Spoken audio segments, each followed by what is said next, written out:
Merci beaucoup au laboratoire Al-Nilam et à Pascal Santas de m'avoir proposé de parler d'un peu de génétique. Alors en fait, le titre était La génétique au service du patient et de son entourage. Et à partir de là, un exemple, en parlant de ça, un exemple à partir de l'amylose à transthyrétine.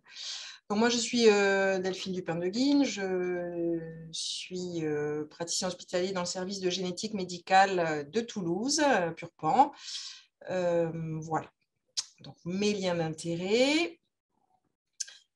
Donc finalement, c'est une question qui revient de temps en temps. Quel est l'intérêt d'identifier une mutation génétique, une variation génétique dans les maladies, quelles qu'elles soient, mais plus spécifiquement dans les maladies rares ou moins rares du reste, puisque finalement, on peut faire un diagnostic clinique ou clinico-biologique ou à l'aide d'examens complémentaires assez fiables et certaines personnes peuvent s'interroger sur la nécessité d'aller chercher spécifiquement la mutation responsable de la pathologie.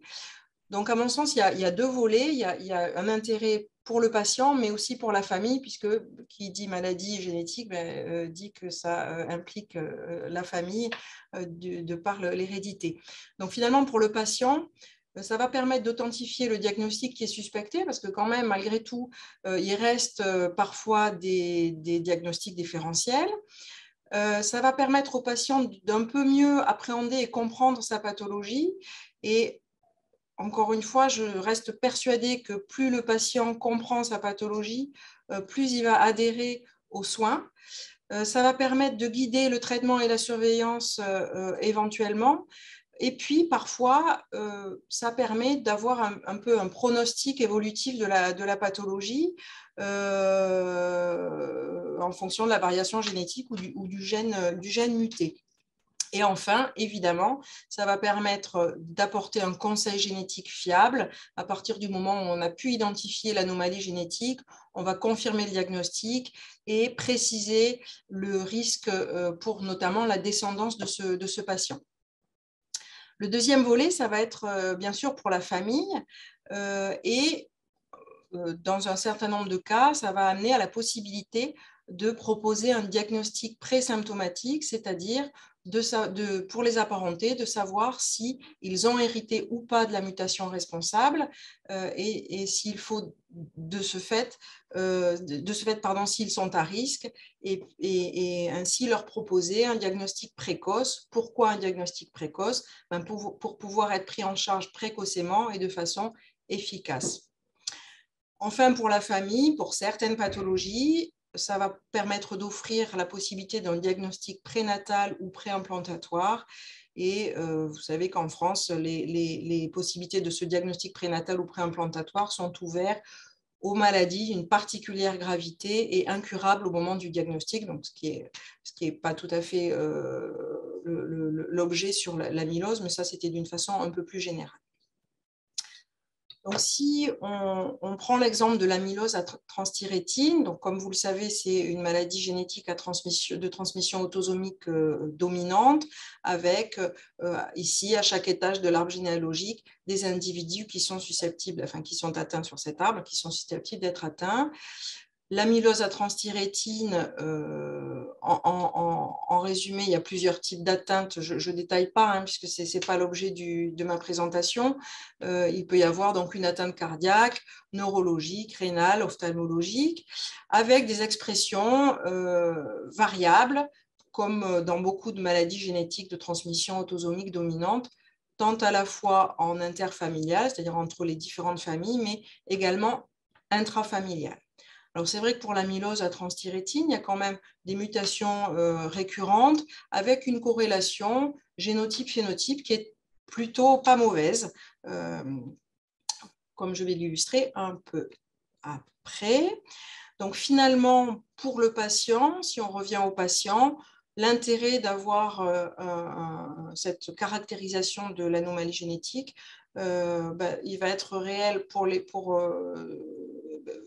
par rapport à ce que je disais tout à l'heure, mais également de par cette corrélation génotype-phénotype. Finalement, les critères objectifs pour le diagnostic d'amylose à transthyrétine, ils existent, vous les connaissez, et on se passe plutôt pas trop mal de l'analyse moléculaire. C'est bien sûr les biopsies, que ce soit des glandes salivaires accessoires, de la graisse abdominale, les biopsies nerveuses. Cela dit, c'est quand même invasif. Et puis, une biopsie normale, finalement, ça n'élimine pas le diagnostic. Il y a d'autres examens complémentaires qui peuvent asseoir ce diagnostic d'amylose à transthyrétine. Là encore, hein, je ne vais pas du tout détailler puisque ce n'est pas l'objet de la présentation, mais on peut citer la scintigraphie au biphosphonate, la scintigraphie au MIBG, l'IRM notamment cardiaque, l'électromyographie, le sudoscan. Tout ça apporte des arguments en faveur du diagnostic à transthyrétine. Néanmoins, en raison des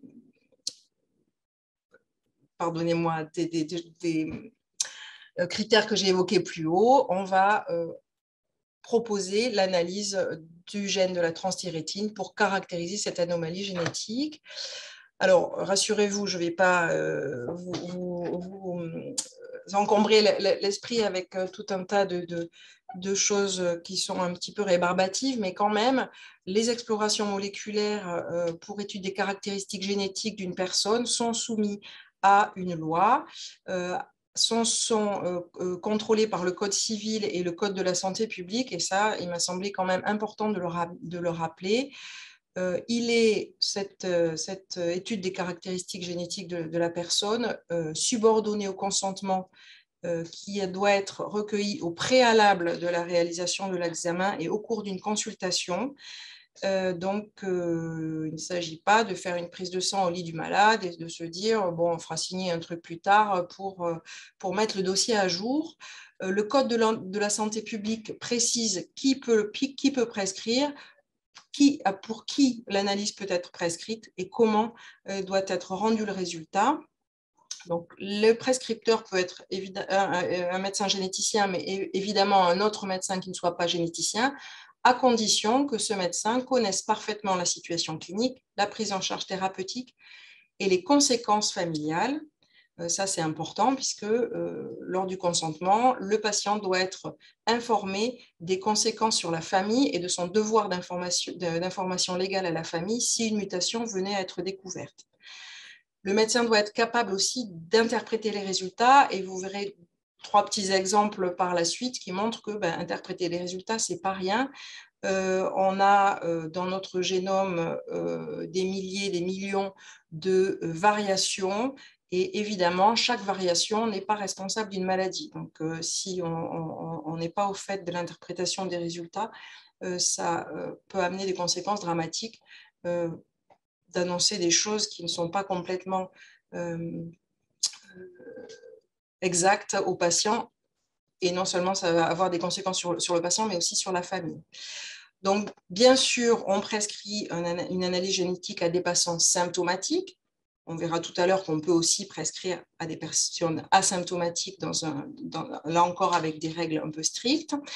Les résultats doivent être absolument rendus par le prescripteur. Donc, c'est pour ça que le prescripteur doit être capable d'interpréter les résultats. Les résultats sont rendus au laboratoire, au prescripteur qui doit informer le patient lui-même. Donc, comment les choses se passent? À l'issue de la consultation de génétique ou du spécialiste d'organes, on pratique un prélèvement sanguin chez ce patient. On va envoyer cet échantillon sanguin au laboratoire de référence. Alors, nous, on travaille beaucoup avec le laboratoire Henri Mondor, qui est le centre de référence. Bien sûr, il y a d'autres laboratoires qui peuvent faire l'analyse. Le laboratoire va extraire l'ADN à partir des leucocytes et va séquencer ce gène TTR, qui est un gène qui est assez court, 4 exons. Donc, les résultats sont rendus dans des délais tout à fait corrects. On estime que des délais de 3 mois, c'est tout à fait correct pour un séquençage du gène TTR. L'interprétation des résultats est faite à la fois par le biologiste et par le prescripteur qui reçoit le compte-rendu. Évidemment, cette interprétation nécessite des renseignements cliniques, puisque, comme je vous le disais, il y a des variations génétiques qui ne sont pas responsables de maladies particulières. Donc, il ne suffit pas d'avoir une mutation dans le gène TTR pour dire « Ah oui, c'est bien une amylose à transthyrétine ». Pour des renseignements cliniques, et j'aurais pu mettre des renseignements paracliniques, bien sûr. Et on rend les résultats en consultation aux patients. Donc, petite illustration de ce qu'on peut retrouver pour le gène TTR et évidemment pour plein d'autres gènes. Donc, ça, c'est la première page d'un tableau qui en compte 4 sur l'ensemble des variations qu'on peut retrouver dans le gène TTR. Donc, vous avez la liste des variations ici. Vous avez le nom du gène, donc TTR, et puis ici, vous avez les critères cliniques de signification clinique. Et donc, vous voyez que là, rien que sur ce premier tableau, vous avez pour plusieurs variations des significations avec des conflits, des interprétations conflictuelles sur la pathogénicité. Là, ici, une signification incertaine. Là, ici, une probablement bénigne. Là, ici, une bénigne. Enfin, voilà, donc ça continue sur tout le tableau. Et donc, c'est ce que je vous disais, il ne suffit pas d'avoir une mutation pour dire c'est une amylose à transthyrétine. Il faut vraiment que ça soit corrélé à la fois à la clinique et aux examens paracliniques. En outre, je parlais des mutations récurrentes dans l'amylose à transthyrétine.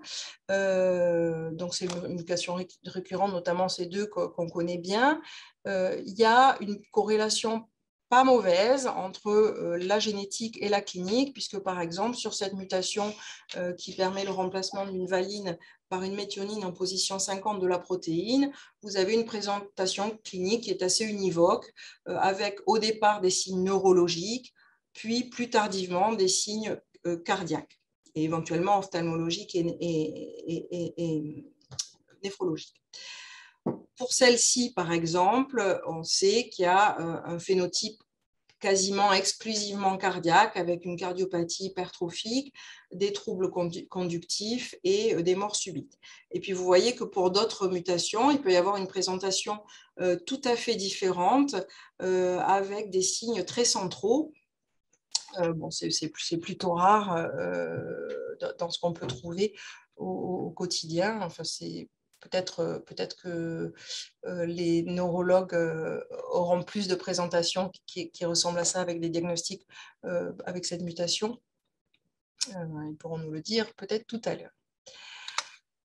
Il y a également une corrélation sur l'âge de début parfois en fonction des origines, puisqu'avec la même mutation, en fonction des origines des patients, vous allez avoir notamment des âges de début qui sont différents. Donc, on connaît bien cette mutation avec l'origine portugaise qui donne un tableau clinique plus précoce.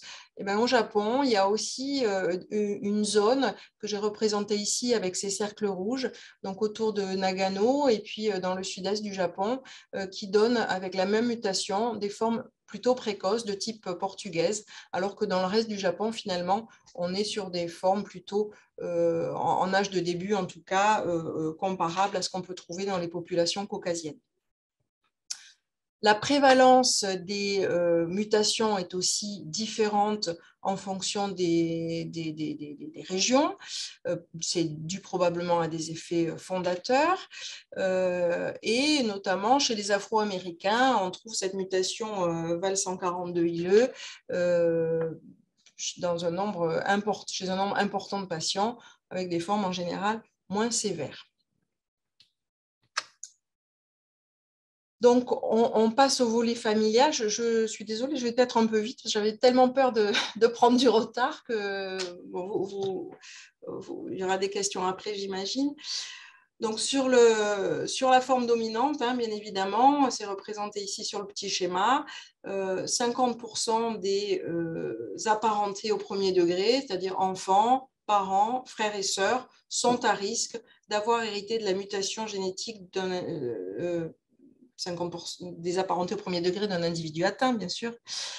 Et donc, on va pouvoir proposer ce diagnostic présymptomatique qui répond là aussi à des critères un peu stricts au niveau légal, puisque cette prescription chez un sujet asymptomatique doit être effectuée dans le cadre d'une consultation individuelle, ça, comme pour les autres, j'allais dire, mais surtout par un médecin qui exerce, excusez-moi, je bafouille, au sein d'une équipe pluridisciplinaire qui est habilitée à prendre en charge ces patients asymptomatiques.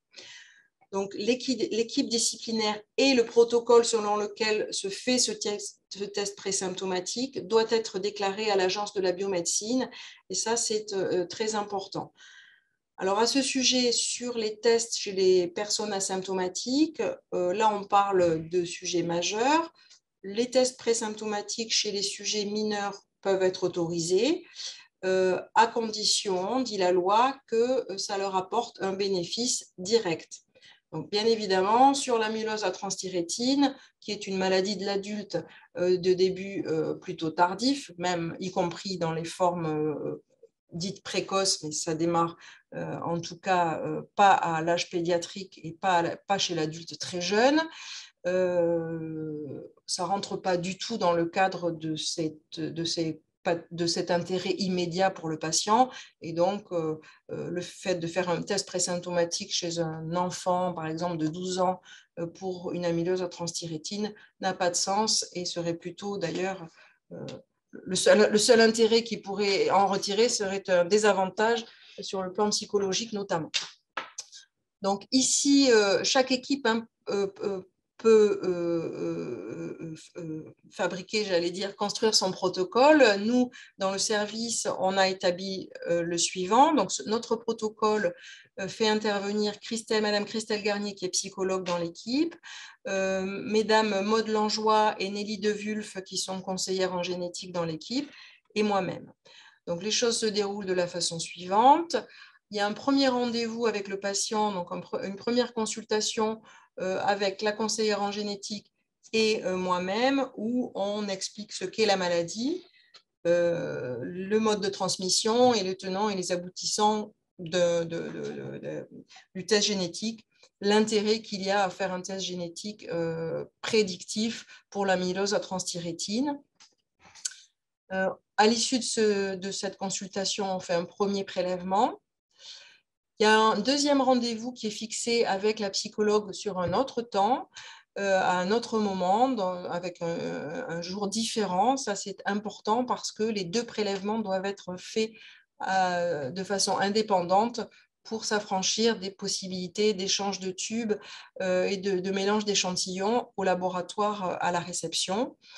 Donc, à l'issue de ce deuxième rendez-vous, où sont évoqués les enjeux donc, psychologiques d'un tel test, un deuxième prélèvement est effectué et les résultats sont rendus par le trio, donc l'équipe au complet, conseiller en génétique, médecin et psychologue, aux patients lors d'une consultation, bien sûr. Ce n'est pas des résultats par courrier ou par téléphone ou en visio. Alors en visio, en téléconsultation, maintenant ça peut se faire avec beaucoup de précautions.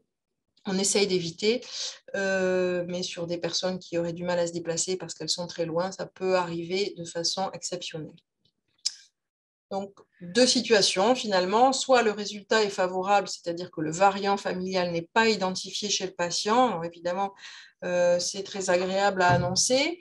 Là, il y a une absence de surveillance pour cette apparenté qui n'est pas à risque de développer une amylose à transthyrétine et aussi pour sa descendance. Donc ça, c'est important de le notifier et les patients, évidemment, sont tout à fait rassurés et soulagés de ce type de résultat. Si le résultat est défavorable, c'est-à-dire que le variant est identifié, on va proposer finalement un bilan initial généralement 10 à 15 ans avant les premiers signes de la pathologie chez le cas index, donc chez le premier patient identifié dans la famille. Donc un bilan initial qui va être neurologique, cardiologique, ophtalmologique et rénal, donc en fonction un peu de la mutation aussi. S'il n'y a pas de signe, on va proposer ce suivi tous les 2 ans. Pourquoi ce suivi? Pour pouvoir détecter des signes infracliniques et proposer le traitement spécifique, donc le tafamidis, puisque évidemment il sera d'autant plus efficace qu'on va pouvoir démarrer très tôt la mise en place du traitement. Donc, finalement, on peut dire que le bilan génétique fait totalement partie du parcours de soins de ces patients, il faut le proposer. Vous avez, j'espère, entreaperçu l'importance de l'expertise de l'interprétation des variations qu'on peut trouver dans le gène TTR et puis dans les maladies génétiques en général. Petit rappel pour dire qu'il y a le PNDS sur l'amylose cardiaque qui est sorti il y a il y a peu de temps, pardon, qui est disponible sur le site de l'HAS.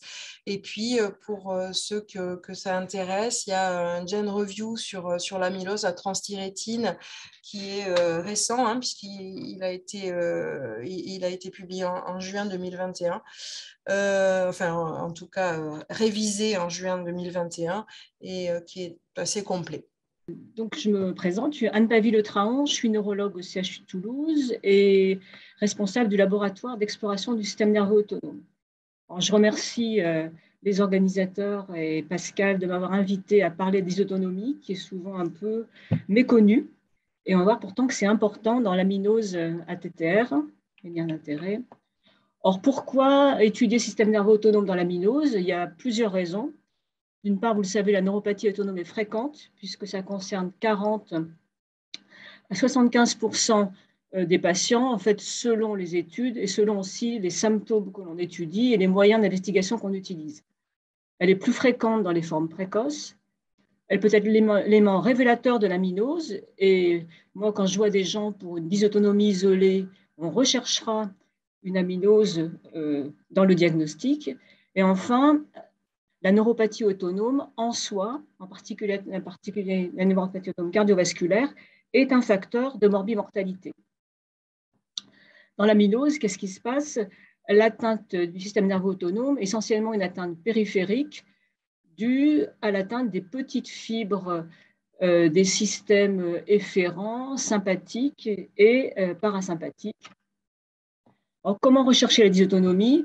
Ça commence d'abord, et ça reste quand même d'abord la clinique, avec l'interrogatoire, l'examen clinique et la recherche d'hypotension orthostatique. Or, quels sont les symptômes les plus fréquents? Ce sont les symptômes cardiovasculaires, hypotension orthostatique. Je reviendrai un peu après là, sur le détail des symptômes. On recherchera aussi une hypotension postprandiale, des signes digestifs qui évoquent une gastroparésie, comme sensation de satiété précoce, nausées, vomissements postprandiaux, constipation, diarrhée motrice, alternance diarrhée-constipation, c'est des phénomènes aussi fréquents.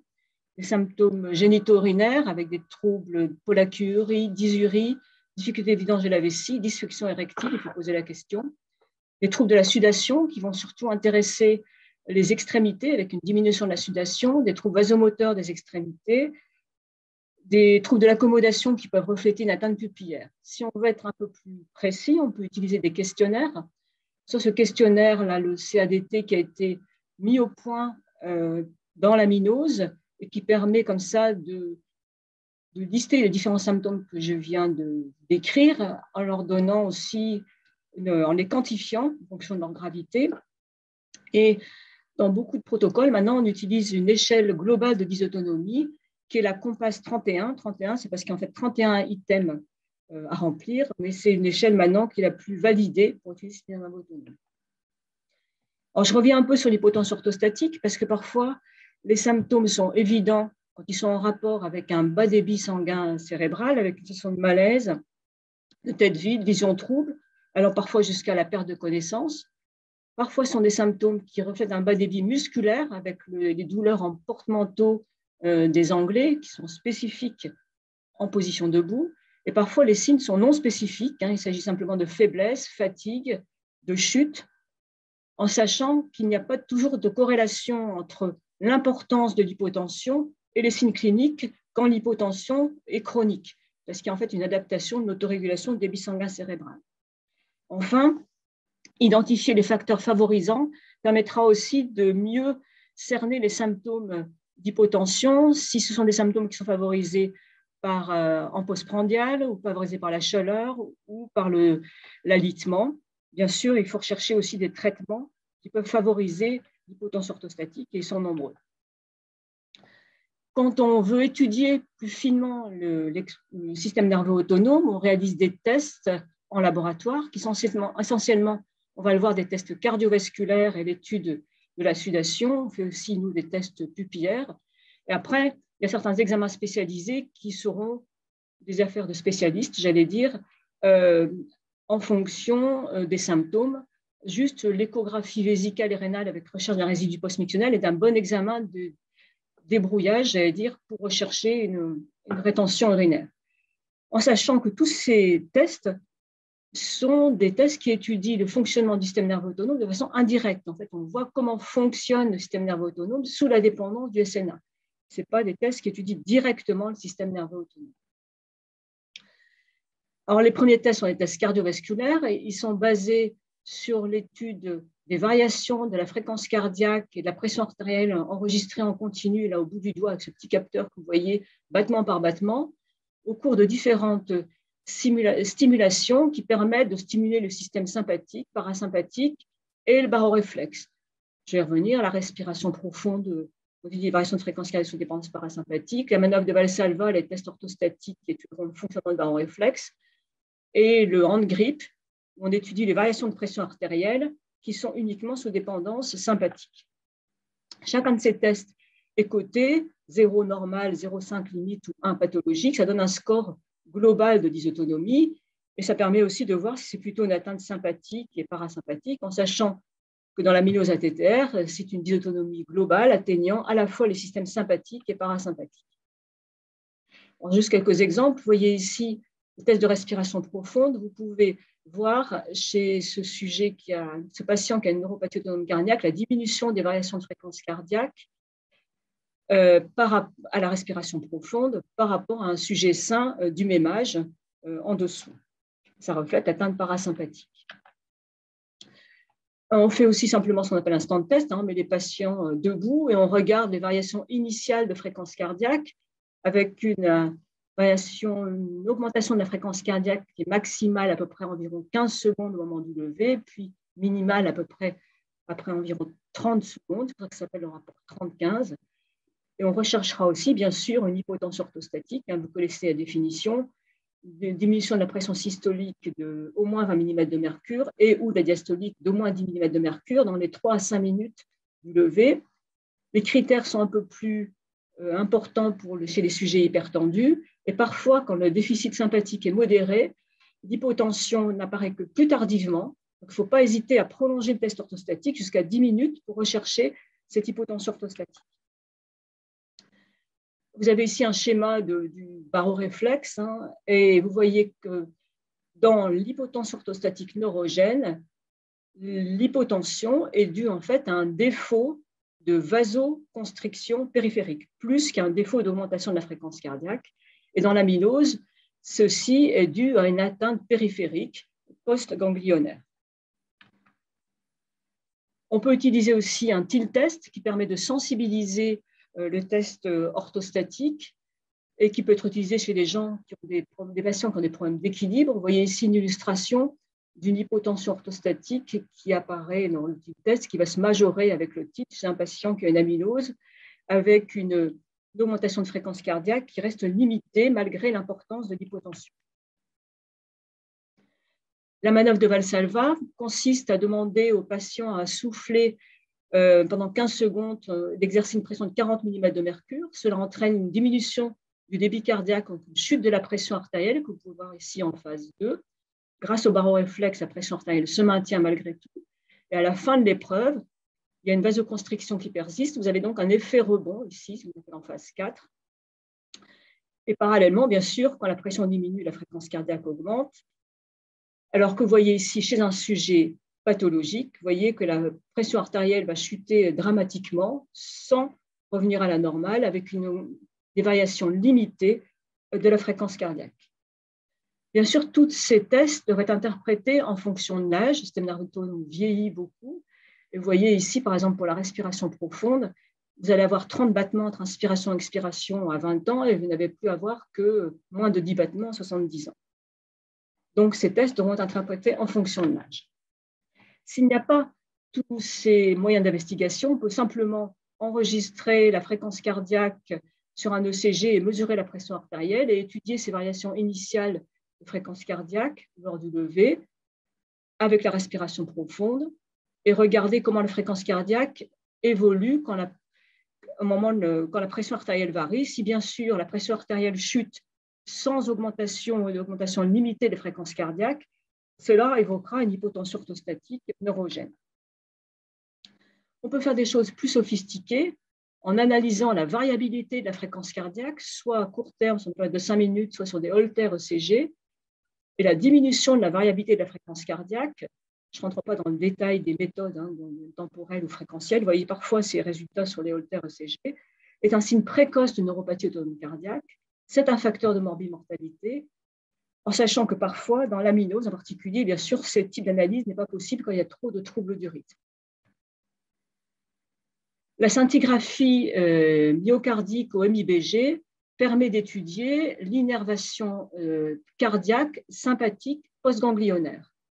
On regarde la captation de capteur qui est un analogue de la noradrénaline au niveau du cœur, avec un rapport cœur sur médiastin qui est diminué quand il y a une dénervation sympathique cardiaque. On a pu montrer qu'il y avait une atteinte d'énervation sympathique précoce dans l'aminose ATTR et que le fait d'avoir une dénervation sympathique était aussi un facteur pronostique. L'autre batterie de tests, j'allais dire, sont les tests sudoraux. Vous voyez ici une illustration de la dénervation sudoromotrice que l'on peut avoir dans l'aminose sur une biopsie cutanée. Vous voyez ici un peu encorbellement, j'allais dire, des glandes sudoripares chez un sujet sain, avec la diminution de l'innervation des glandes sudoripares chez un patient qui a une aminose ATTR. Et si on fait un immunomarquage de cette innervation des glandes sudoripares, on voit ici la diminution très importante de cette innervation avec deux marqueurs ici en A et en B, de la dénervation des glandes sudoripares. Et en C, vous voyez aussi ici la diminution de la densité des petites fibres intraépidermiques sensitives, puisqu'il y a dans l'aminose une neuropathie des petites fibres également sensitives. Alors bien sûr, on n'a pas forcément à disposition les techniques de biopsie cutanée et surtout l'analyse des glandes sudoripares sur la biopsie cutanée. Donc, il y a d'autres moyens d'étudier la réponse sudorale. La réponse cutanée sympathique, là, elle est intéressante, surtout si le réflexe cutané sympathique est absent, témoignant probablement d'une atteinte de ces fibres sudoromotrices. Certains ont proposé d'utiliser un petit test simple, qui est simplement un petit patch qui change de couleur avec la transpiration pour voir s'il y a une atteinte de la réponse sudorale au niveau des pieds. Ça avait été proposé en particulier dans le diabète. Il y a des choses plus sophistiquées, comme par exemple le QSART, quantitative sudomoteur action réflexe test. Ici, en fait, ça consiste à faire passer par iontophorèse de l'acétylcholine à travers la peau, d'aller exciter les glandes sudoripares et par un réflexe d'axone, d'aller provoquer la sudation dans les glandes sudoripares voisines. Et on va mesurer en fait le débit sudoral dans ces glandes sudoripares. On fait ça à différents sites, au niveau du membre supérieur et au niveau des 2 à 3 au niveau des membres inférieurs. Et là aussi, c'est un test qui a été mis au point par la clinique Mayo aux États-Unis, qui est vraiment la grande clinique de dysautonomie. Et ça a été bien sûr recherché dans l'aminose ATTR, montrant que c'était le plus souvent altéré. Il y a des choses plus simples, et notamment le Sudoscan, dont la plupart des laboratoires ont déjà entendu parler. C'est une technique qui a été mise au point par une société française, où là, l'étude de la réponse sudorale est basée sur une réaction électrochimique entre les électrodes. Ici, le patient pose ses pieds et ses mains sur ces électrodes en nickel, et il y a une réaction électrochimique entre le chlore de la sueur et les électrodes en nickel. Et en fait, quand il y a un défaut de sudation, vous allez avoir une diminution de cette réponse et une diminution de la conductance électrochimique. Donc, ça a été pas mal utilisé dans l'aminose. Et vous voyez ici cette étude qui a été publiée en 2016, où on voit ici l'évolution de la conductance cutanée chez des patients qui ont une aminose ATTR. Chez des patients asymptomatiques, ça diminue un peu. Ça diminue chez les sujets symptomatiques, même s'ils n'ont pas a priori de signes de dysautonomie, et de façon plus importante, ils sont symptomatiques avec des signes de dysautonomie. Donc, ça va être un outil de dépistage précoce de cette dysfonction autonome. Et les graphes ici sur votre droite vous montrent aussi que cette perturbation de la réponse sudorale est corrélée à l'importance de la neuropathie ici et aussi avec l'état général de santé du patient. Donc, pour conclure, je dirais que l'exploration du système nerveux autonome dans l'amylose ATTR, elle a vraiment à la fois un intérêt diagnostique, un intérêt pronostique, c'est aussi un outil de suivi. Et d'ailleurs, les dernières recommandations de suivi chez des patients qui ont une amylose ATTR avec une neuropathie sont justement de réaliser initialement, puis dans le suivi, les différents tests dont je vous ai parlé, d'une part les échelles cliniques, les tests sudoraux et les tests cardiovasculaires. Bonjour, donc je remercie le laboratoire Al-Nilam de m'avoir invité à parler sur l'amylose ATTR et les complications ophtalmologiques. Comme vous le verrez, l'œil est véritablement concerné par cette amylose et une surveillance spécialisée est nécessaire. Alors voici mes conflits d'intérêts que vous allez voir apparaître avec Al-Nilam ici présent. Et quelques rappels anatomiques tout d'abord pour vous rappeler que l'œil est un organe qui est dédié à l'image comme un appareil photo avec ici donc un schéma ancien et schématiser donc la cornée en coupe qui correspond à un véritable hublot. C'est l'objectif de votre appareil photo. Derrière la sclère qui était la coque de l'œil, comme la coquille d'un œuf. Au milieu, donc, vous avez l'iris qui est un véritable diaphragme de votre appareil photo qui s'ouvre et se resserre avec au centre la pupille qui, lorsqu'elle est dilatée, est la midriase. Le cristallin qui assure la mise au point qui donne la cataracte. Et ensuite, derrière, on retrouve une pellicule photo, la rétine, qui va être atteinte aussi dans l'amylose. Cette rétine, elle donne les fibres optiques qui vont constituer un câble USB ou un nerf optique qui donc relie la rétine, la pellicule photo, à l'ordinateur, le cerveau. Au milieu, on a donc un gel transparent que l'on appelle le vitré, dont vous verrez quelques images magnifiques.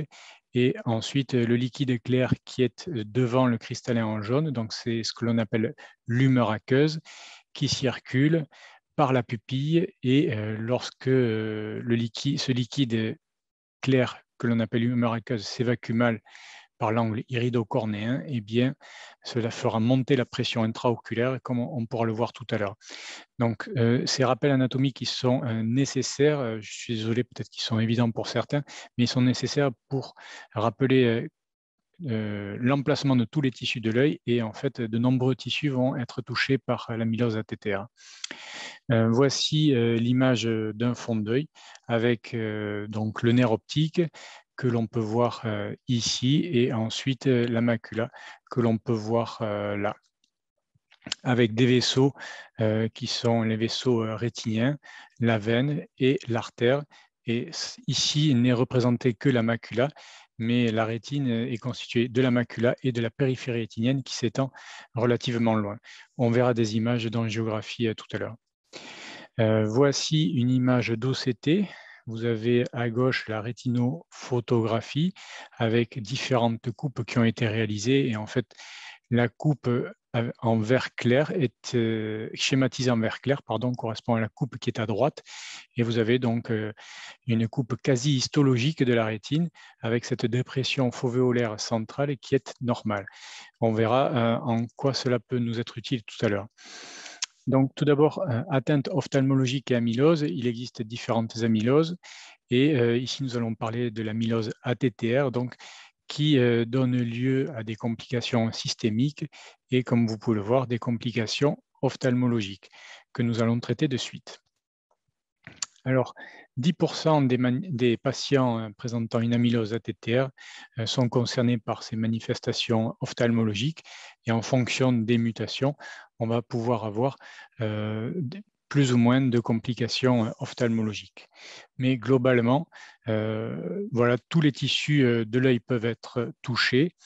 Une des caractéristiques pour l'œil est notamment la production locale des fibrilles, notamment par l'épithélium pigmentaire, mais pas que. Et donc, cette production, elle est différente. Ces fibrilles sont différentes au niveau biochimique lorsque l'on considère la production locale versus la production extraoculaire. C'est-à-dire qu'on ne va pas retrouver la même biochimie de fibrilles entre les dépôts intra- et extraoculaires.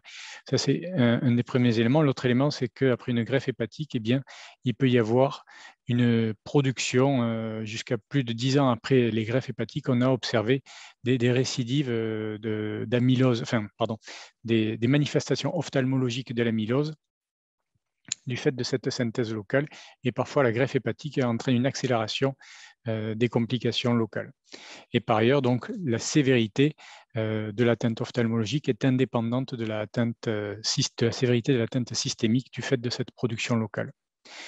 Je vous l'ai dit, de nombreux tissus peuvent être touchés, on va le voir, la conjonctive, l'endothélium cornéen. Alors, c'est un peu étonnant, mais il existe un endothélium cornéen. Donc, ce n'est pas la même histologie que l'endothélium vasculaire, mais donc c'est la couche cellulaire la plus postérieure de la cornée, s'appelle l'endothélium cornéen. Peuvent être touchés aussi l'iris, le trabéculum, la capsule du cristallin, la rétine, le vitré, le nerf optique, même les glandes lacrymales. Ça, c'est la première chose. Ensuite, chaque dépôt est à risque de complications propres et nous allons les voir, mais les principales sont les opacités vitréennes, le glaucome avec l'élévation de la pression intraoculaire, la cataracte, l'atteinte cornéenne et il faut aussi citer l'atteinte rétinienne. Et par ailleurs, donc, toutes ces manifestations ophtalmologiques avec toutes ces atteintes ophtalmologiques nécessitent un bilan régulier afin de les dépister, même après une greffe hépatique, puisque je vous disais qu'on peut observer des manifestations ophtalmologiques qui apparaissent même 10 ans après une greffe hépatique. Alors, je vous proposerai 2 exemples de cas cliniques que je suis. Donc, tout d'abord, un monsieur que l'on va appeler monsieur chirurgie, né en 1945, donc bien évidemment, ce n'est pas du tout son nom. Il a une amylose connue à TTR. En 2014, il présente une baisse d'acuité visuelle, donc sur un vitré fibrillaire. Et comme vous pouvez le voir ici, donc on devine les nerfs optiques, on devine les vaisseaux, on devine aussi de nombreuses opacités vitréennes qui masquent les détails de la rétine. Ici, c'est une rétinographie couleur à droite. À gauche, une rétinographie avec un filtre vert qui permet de voir un petit peu mieux les détails rétiniens, mais aussi de mettre en évidence les opacités vitréennes par le contraste induit par ces opacités. Au niveau de l'OCT, donc l'OCT, c'est un scanner de rétine, dont je vous ai montré une image tout à l'heure. Donc, c'est un scanner de rétine qui est réalisé non pas avec des rayons X, mais avec de la lumière et qui permet d'analyser l'histologie de cette rétine. On voit un aspect normal, un profil foveolaire normal. Néanmoins, on voit des opacités vitréennes que l'on retrouve au niveau de la rétinophotographie, puisque tout OCT est associé à une rétinophotographie infrarouge afin de localiser la coupe OCT. Donc, on voit sur la rétinophoto que l'on visualise mal la rétine avec ses opacités et on voit à droite donc les opacités qui entraînent donc un trouble des milieux et une coupe OCT qui est de qualité relativement médiocre. Donc, ce patient, voici l'OCT au niveau de l'œil gauche. En haut, c'était l'OCT de l'œil droit. Ici, au niveau de l'œil gauche, on voit une coupe normale.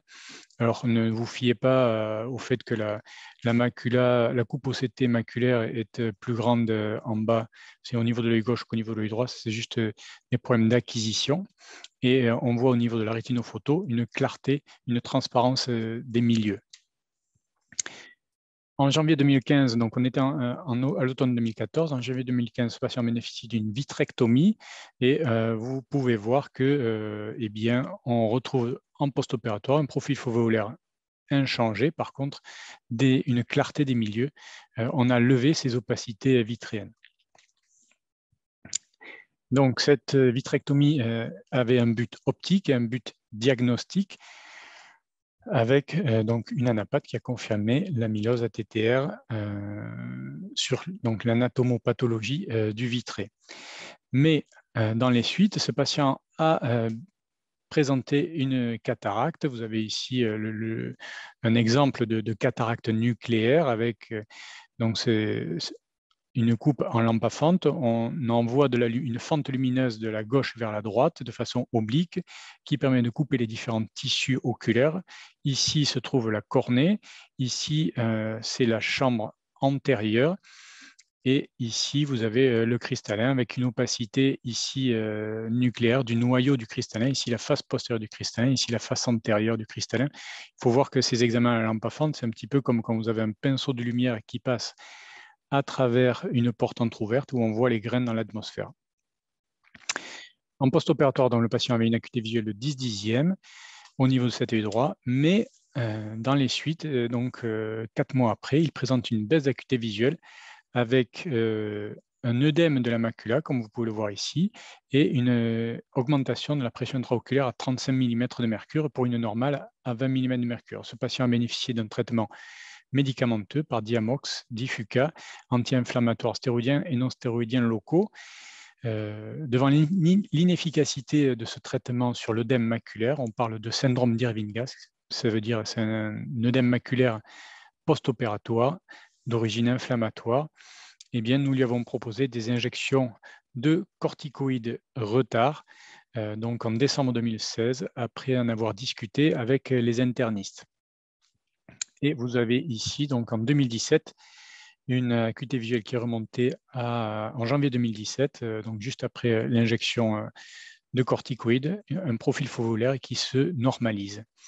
Et par la suite, donc, ce patient a bénéficié de 15 injections intravitréennes de corticoïdes retard, de 7 chirurgies de glaucome aussi, puisqu'en fait, je vous ai dit tout à l'heure qu'il a présenté au moment de sa œdème maculaire une hypertonie oculaire à 35, donc 7 chirurgies de glaucome.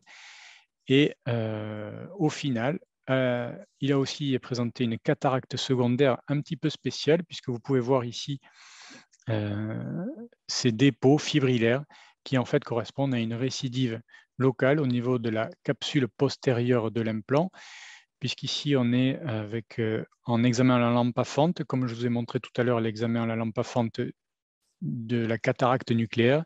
Et bien là on voit l'implant, il n'y a plus le cristallin puisqu'il a été enlevé, et donc l'implant et l'opacification de la capsule qui est derrière l'implant, qui normalement est transparente.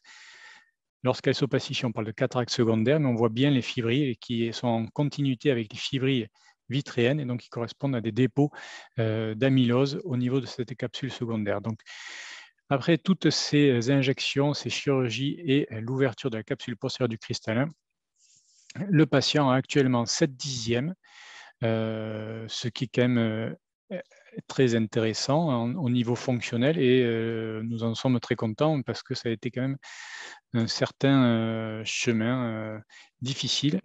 On peut quand même voir que la rétine est un petit peu amincie, probablement en rapport avec les séquelles du glaucome et l'amincissement des fibres optiques qui sont situées ici et des couches des cellules de la rétine. Voilà, donc ça c'est un premier exemple de patient que nous avons avec toutes ces atteintes, ces manifestations ophtalmologiques diverses que nous allons reprendre là maintenant. Donc, parmi les anomalies que l'on retrouve dans les atteintes liées à l'amylose ATTR, donc il faut noter les anomalies des vaisseaux conjonctivaux avec des dilatations fusiformes et segmentaires des vaisseaux conjonctivaux. On peut retrouver aussi des hémorragies sous-conjonctivales, des dépôts jaunes sous-conjonctivaux et récemment ont été décrits des lymphangiectasies sous-conjonctivales Alors, finalement, je n'ai pas réussi à retrouver de photographie de dilatation fusiforme et segmentaire des vaisseaux conjonctivaux, probablement parce que on le laisse souvent un petit peu de côté, puisque finalement, cela n'a pas de conséquences cliniques. Voici par contre la publication de l'équipe parisienne qui a publié donc, ces lymphangiectasies conjonctivales. Ici, sur cette photo, on n'a pas l'impression de voir grand-chose. Mais si on fait attention, on peut voir des petites zones perlées qui correspondent en fait à ces lymphangiectasies conjonctivales, un petit peu mises en évidence ici au niveau donc, des zones entre les zones de fluorescéine. Et ici, on peut voir ces zones hyporéflectives. Donc ça, c'est un OCT, non pas de la rétine, mais de la conjonctive. C'est quelque chose que l'on fait finalement pas souvent. On voit la conjonctive, ici la sclère, mais que la conjonctive est très fine, et on voit des zones hyporéflectives ici qui correspondent à ces lymphangiectasies conjonctivales. Autre atteinte, l'atteinte cornéenne. Donc il peut s'agir soit de dépôts cornéens au niveau de l'épithélium, du stroma, qui peuvent entraîner une diminution de la sensibilité cornéenne. Et j'ai aussi parlé tout à l'heure de dépôts endothéliaux qui peuvent altérer la fonction de l'endothélium cornéen, l'endothélium cornéen ayant une fonction de pompe pour déshydrater la cornée, puisqu'une cornée fonctionnelle, c'est une cornée qui est transparente, qui laisse passer la lumière. On peut aussi retrouver au niveau de cette atteinte cornéenne des ulcères trophiques liés à la sécheresse, du fait des dépôts sur la glande lacrymale qui entraîne un défaut de production de larmes, et ensuite une neuropathie autonome qui va entraîner donc une atteinte de la sensibilité cornéenne et donc des ulcères qui s'en suivent. Il faut traiter cette atteinte cornéenne, il faut la prévenir par des substituts lacrymaux, par des pommades qui protègent, comme la vitamine A en pommade, parce que le risque, c'est l'ulcère perforant, puisqu'un ulcère trophique va pouvoir être perforant, et à ce moment-là, le globe oculaire est perforé, et il y a un risque pour l'intégrité architecturale de ce globe. Donc, on fait des greffes cornéennes qui ont certes une visée optique, mais aussi une visée architectonique, et qui sont plus compliquées à gérer du fait de cette sécheresse qui, dans ces cas-là, est souvent très sévère. On peut aussi avoir des anomalies pupillaires, comme donc cette irrégularité pupillaire qui serait pathognomonique, en rapport avec des dépôts au niveau du bord interne sur la pupille, et certains disent donc que cela précède le glaucome, parfois de quelques années. L'atteinte du cristallin, donc cela peut être des dépôts sur la capsule antérieure initialement. Après, je vous ai parlé tout à l'heure des dépôts sur la capsule postérieure en cas par exemple de cataracte secondaire. Souvent, cette atteinte cristallinienne est asymétrique. Elle peut être associée à une perte de l'accommodation, qui peut être gênante parce qu'elle ne concerne qu'un œil, et peut générer donc des problèmes de vision stéréoscopique en l'absence d'équipement optique. Et cela peut être associé donc à une cataracte plus précoce. Les opacités vitréennes, je vous ai montré ce patient que nous avions tout à l'heure. Ici, donc, c'est une photo à la lampe à fente avec une focalisation sur le vitré antérieur. Ici, on devine la pupille, enfin l'iris, et la pupille étant dilatée, et on voit donc cette focalisation sur ces opacités vitréennes antérieures qui ont été décrites comme étant en toile d'araignée, en laine de verre. Donc, ces opacités, elles concerneraient 5 à 30% des patients. Vous avez ici un exemple de cette publication avec des opacités qui masquent complètement l'accès au fond d'œil. Et dans ces cas-là, si l'ophtalmologiste ne voit pas le fond d'œil, le patient ne voit pas grand-chose non plus. Donc, ce patient a bénéficié d'une vitrectomie aussi, et vous pouvez voir le fond d'œil après ablation, donc enfin, on ne peut pas dire ablation des opacités vitréennes, après vitrectomie, où il faut essayer d'être le plus complet possible, parce qu'il peut y avoir une récidive sur les résidus de vitré, en sachant qu'on a classiquement l'habitude de dire qu'il est impossible d'enlever complètement le vitré. Donc, ces opacités vitréennes, elles peuvent être inaugurales ou secondaires après l'apparition de manifestations systémiques. Elles peuvent être donc présentes soit initialement, soit après une greffe hépatique. L'aspect est variable et le retentissement fonctionnel peut être important, donc jusqu'à une opacité complète du vitré avec l'acuité visuelle qui est limitée à la perception lumineuse. Je vous ai dit que le traitement était la vitrectomie. Il faut noter quand même qu'il peut y avoir une adhérence importante entre le vitré et la rétine du fait des fibrilles. Il peut y avoir aussi une adhérence au niveau de la capsule postérieure du cristallin et à l'aura serrata, c'est-à-dire la périphérie de la rétine. Et enfin, donc, il peut y avoir des récidives possibles sur les reliquats de vitré.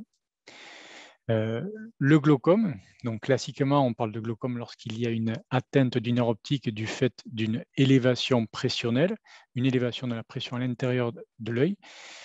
Cette pression elle est entre autres liée à la circulation d'humeur aqueuse entre les corps ciliaires, la pupille et l'angle qui est formé entre l'iris et la cornée. C'est au niveau de cet angle entre l'iris et la cornée, qui est présent cet angle sur 360 degrés, que se trouve le filtre qui va éliminer l'humeur aqueuse. Je dis bien un filtre qui élimine l'humeur aqueuse, puisqu'en fait, on a une production, on a une élimination, et l'humeur aqueuse va être filtrée. Lorsqu'il se produit des dépôts sur le trabéculum, entre l'iris, qui est le trabéculum, qui est le filtre qui est entre l'iris et la cornée, eh bien, ces dépôts de fibrilles vont altérer l'élimination de l'humeur aqueuse et faire monter la pression intraoculaire si la production reste la même. Et donc, on se retrouve avec une élévation de la pression. Par ailleurs, il a été noté que dans le cadre d'une amylose, eh bien, il n'y a pas de sécrétion de facteurs protecteurs du nerf optique, comme ce que l'on peut retrouver dans le glaucome, notamment par exemple l'érythropoïétine. Ensuite, il peut y avoir une atteinte du nerf optique différente. Donc, cette atteinte du nerf optique, elle peut être liée au glaucome, comme je vous l'ai dit tout à l'heure, ou bien une vasculopathie amyloïde des vaisseaux qui irriguent le nerf optique. Donc, au final, on peut avoir une atteinte du nerf optique qui est soit d'origine mécanique, avec le retentissement direct de l'élévation pressionnelle, mais on peut avoir aussi une atteinte du nerf optique du fait d'une atteinte ischémique liée à l'angiopathie amyloïde, en sachant que dans la physiopathologie du glaucome, certains disent qu'il peut y avoir une origine aussi ischémique avec l'élévation de la pression qui est à l'origine d'une altération de la vascularisation des capillaires qui irriguent le nerf optique. Enfin, dernière atteinte, l'atteinte vasculaire choriorétinienne, donc elle concerne 20% des amyloses ATTR. Donc, il peut s'agir d'une angiopathie rétinienne amyloïde qui peut être donc rétinienne, mais qui peut être aussi choroïdienne. Et au niveau de la rétine, cela se manifeste par des microanévrismes, des hémorragies rétiniennes et des zones de non-perfusion. Donc finalement, cela se rapproche un petit peu de la rétinopathie diabétique ou d'autres atteintes vasculaires ischémiques de la rétine, où on va avoir des zones de non-perfusion qui vont entraîner une sécrétion de vascular endothelial growth factor, donc le VEGF, et ce VEGF va stimuler la production de néovaisseaux prérétiniens qui peuvent entraîner ces néovaisseaux prérétiniens des décollements de rétine par traction sur la rétine lorsque ces bouquets de néovaisseaux se rétractent. Et cela peut aussi entraîner des hémorragies intravitréennes. Et enfin, lorsque les zones de non-perfusion sont très, très étendues, on peut avoir donc une sécrétion très importante de VEGF et à ce moment-là, l'apparition de néovaisseaux au niveau de l'iris qui peuvent même aller boucher le filtre dont je vous ai parlé tout à l'heure au niveau de l'angle iridocornéen, donc le trabéculum, et dans ce cas-là, ça fait monter la pression par la lore de glaucome néovasculaire. Le traitement, c'est le laser. Par la panphotocoagulation rétinienne, on traite par laser toute la périphérie rétinienne qui est ischémique.